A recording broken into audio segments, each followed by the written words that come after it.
Well, good evening, friends, comrades, and fellow workers. I hope this missive finds you well. I just wanted to drop this short message. Hopefully, it's short. I am a former Baptist preacher, so you might want to time my comments by a sundial as opposed to a watch. But in any case, I want to drop some bona fides by you. Back in when Obama was president, during the Occupy movement, which I attended and was a part of, I sent the Obama family a message. It was a letter.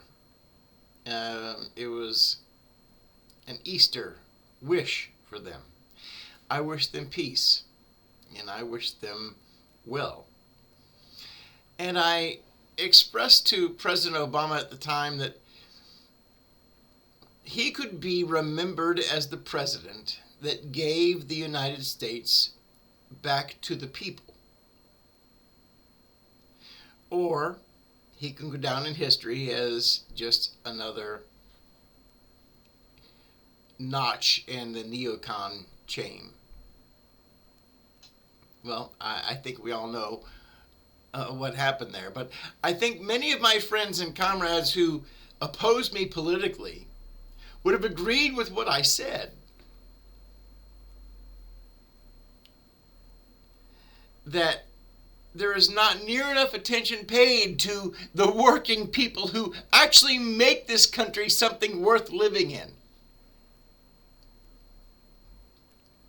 And they're so angry and they're so frustrated and they don't know where to turn. They don't know what to do. And then some carnival barker who talks like they do in a bar suddenly runs for president and they run to him. And I don't blame them. I understand why they did it. But here we now sit in the very beginnings of the ramifications of this. I'm neither left nor right. I am a Marxist. I think both parties are different wings of the same bird. I think that if you're a working person, you ought to own the means of your production. But that's just me. It doesn't discount the pain that we are all experiencing and that we all will continue to experience. And the question is why?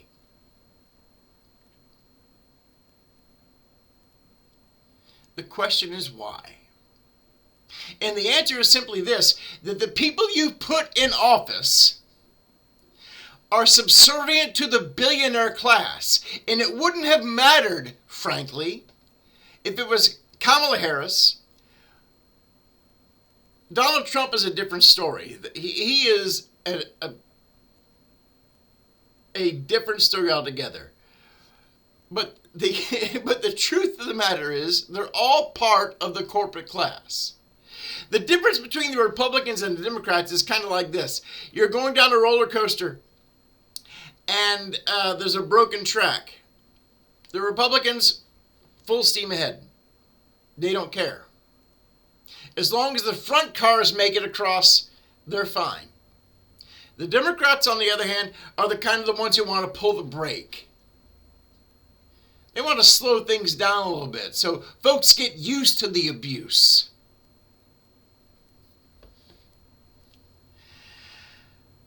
I'm a Marxist. I know that the owner class, the billionaire class, the capitalist class are your enemy.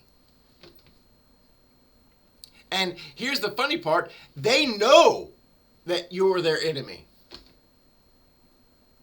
And they will invest billions of dollars to make sure that you're not aware of it.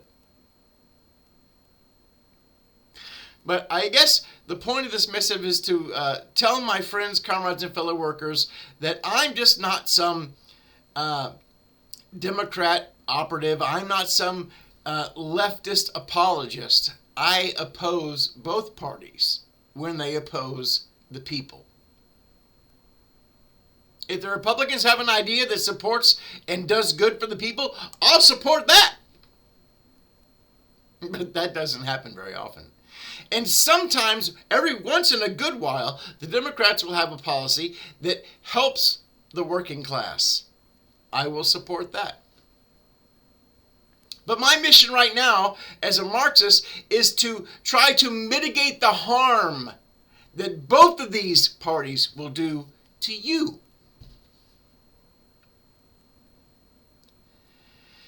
And right now, folks, friends, comrades, fellow workers, we are in for a world of hurt. And the outlook is not good, but the outlook can be much better if you just reach for the hand of the worker next to you. And you know what? It doesn't matter what color that hand is. If he works for a wage, if she works for a wage, she is your comrade. If they live on interest payments, they are not. Democracy now. Saturdays forever. Take care, friends.